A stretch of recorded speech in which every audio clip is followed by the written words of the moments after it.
जिंदाबाद दिलीप शइकिया जिंदाबाद बीजेपी जिंदाबाद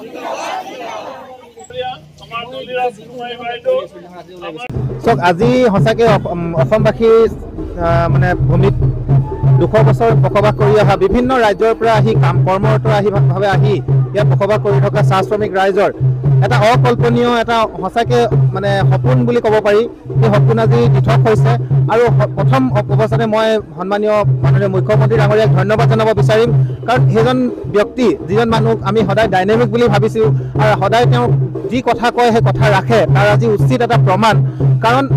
তেওঁ আজি সদিচ্ছা আছিল চাহ শ্ৰমিকৰ প্ৰতি আৰু তেওঁ আজি কৰি দেখালে আজি সেই বিধেয়কখন বিধানসভাত দাখিল হ'ল আৰু চাহ শ্ৰমিক ৰাইজৰ যি সপোন দিঠকত পৰিণত হ'ব যিটো নেকি চাহ শ্ৰমিক ৰাইজে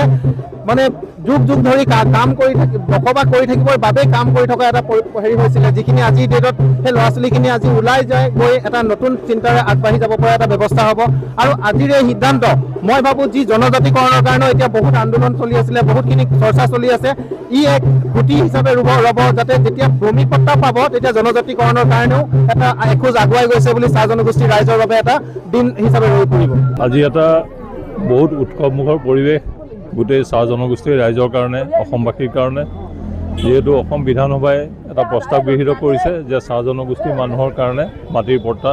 প্ৰদান কৰা হ'ব এইটো এটা সুদীৰ্ঘ 200 বছৰীয়া এটা দাবী আছিলে ভাৰতবৰ্ষৰ স্বাধীনতাৰ পিছতো ইয়াৰ কাৰণে আমাৰ ছাত্ৰ সংগঠনৰ পৰা আদি কৰি বিভিন্ন ৰাজনৈতিক দল আৰু বিভিন্ন সমাজ সচেতন ব্যক্তিসকলে কৈ আছিলে যে আমাৰ চাহ জনগোষ্ঠীৰ মানুহক মাটিৰ পট্টা দিব লাগে কাৰণ আমাৰ ল'ৰা ছোৱালী পঢ়িবলৈ হ'লে কিবা কৰিব হ'লে আমাৰ PRCখনৰ কাৰণেও আমি মাটিৰ পট্টা নাথাকিলে বহুতখিনি অসুবিধা হয় আপোনালোকে জানে আৰু ব্যৱসায় বাণিজ্য কৰিবৰ কাৰণেও মাটিৰ পট্টা নহ'লে আমি বেংকৰ পৰা লোন নাপাওঁ চাকৰি ক্ষেত্ৰতো তেনেকুৱা কিছুমান আমাৰ বিভিন্ন সমস্যা হয় গতিকে এইটো এটা যুগান্তকাৰী পদক্ষেপ আমাৰ মাননীয় মুখ্যমন্ত্ৰী হিমন্ত বিশ্ব শৰ্মাৰ নেতৃত্বাধীন চৰকাৰখনৰ আৰু তাৰ কাৰণে আমি আজি ধন্যবাদ জনাইছোঁ আৰু ময়ো বিশেষকৈ মই চাহ জনগোষ্ঠীৰ যিটো চাহ মৰ্চা ইয়াৰ মই প্ৰতিষ্ঠাপক সভাপতি আছিলোঁ এসময়ত এই চাহ মৰ্চা অনুষ্ঠানটো মই প্ৰতিষ্ঠা কৰিছিলোঁ